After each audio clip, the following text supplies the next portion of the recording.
जब हम कोई अच्छा कार्य करते हैं और हमें कोई उसमें शाबाशी देता है तो हम और आगे बढ़ने का हिम्मत करते हैं, हौसला करते हैं। तो ये सब आपके सहयोग से होता है और आप जो कर रहे हैं ये मुझे बहुत अच्छा लग रहा है। आप आए हैं और ये यज्ञ संपूर्ण आपके हाथों से हो रहा है, आपकी उपस्थिति में हो रहा है। अनुष्ठान तो हम अकेले बैठ के भी कर सकते हैं, हो जाएगा, कोई बात नहीं है, पर जब समाज के लोग उपस्थित होते हैं तो इसमें चार चांद लग जाते हैं, इसकी शोभा बढ़ जाती है और बच्चों का उत्साहवर्धन होता है। ये सब बस मैं ज़्यादा नहीं कहूँगा, आप ऐसे ही इनको हमेशा आशीर्वाद देते रहें और ये परिवार ऐसे ही बढ़ता रहे आगे, यज्ञों में रुचि रखे। यज्ञ जो है श्रेष्ठतम कार्य है और ऐसे कार्यों को हम सब करें। अभी स्वामी जी आपसे कह रहे थे कि हम सबको ये अपनाना चाहिए, सब घरों तक यज्ञ पहुँचे तो ये संसार सुखी हो जाएगा निश्चित रूप से। मैं नहीं कहता, विद्वान नहीं कहते, ऋषि कहते हैं और वेद कहता है हमें इस बात के लिए कि प्रत्येक मनुष्य को रोज यज्ञ करना चाहिए। यदि हम ऐसा करेंगे तो इस संसार में सुख की वर्षा होगी निश्चित रूप से। यही बात मैं थोड़ा सा कहना चाहता हूँ।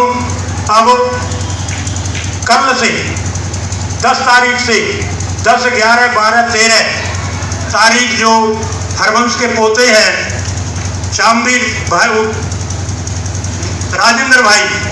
राजेंद्र जी के यहाँ यजुर्वेद पारायण यज्ञ होगा, कल से आरंभ होगा। 13 तारीख को उसकी पूर्णाहुति होगी।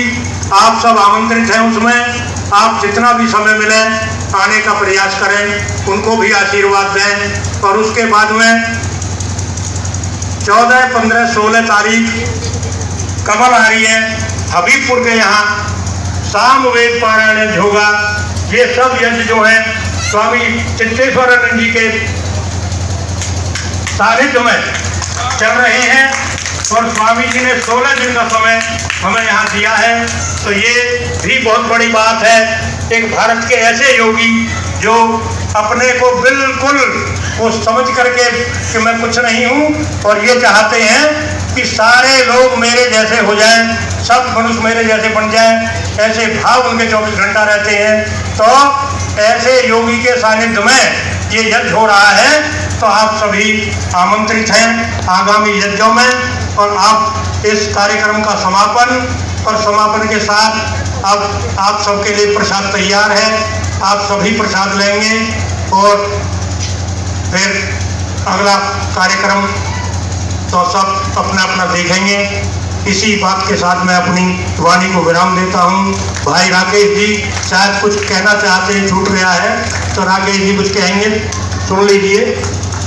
मैं सभी से क्षमा चाहता हूँ, दोबारा भ्रष्टता कर रहा हूँ, लेकिन ये जो आज का सभा का समापन यहाँ होने जा रहा है, पहले तो मैं श्रद्धेय मुनि जी के लिए इस बात के लिए धन्यवाद ज्ञापित करता हूँ कि वह इस परंपरा को बहुत तन मन धन से समर्पित होकर कर रहे हैं, हम सब की प्रेरणा के स्रोत बनकर।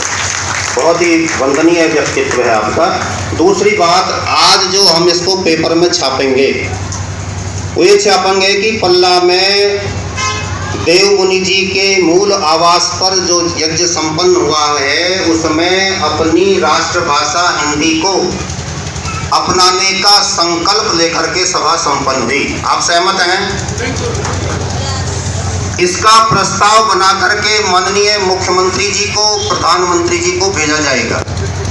आप सभी से एक और अनुरोध है कि सभी अब जब जनगणना के समय कर्मचारी, सरकारी कर्मचारी आपसे मिलने के लिए आए तो अपनी भाषा संस्कृत भी लिखवाएं, हिंदी के साथ साथ संस्कृत भी लिखवाएं। जो भाषा जितनी अधिक बोली जाती है, जितने जिसके बोलने वाले होते हैं, सरकार के यहाँ से मिलने वाले अनुदान उस अनुपात में आते हैं। भाषा संस्कृत को मारने की तैयारी कर ली गई है। यदि इसके बोलने वाले एक अनुपात से नीचे हो गए तो मृत भाषा घोषित करके इसको फेंक दिया जाएगा।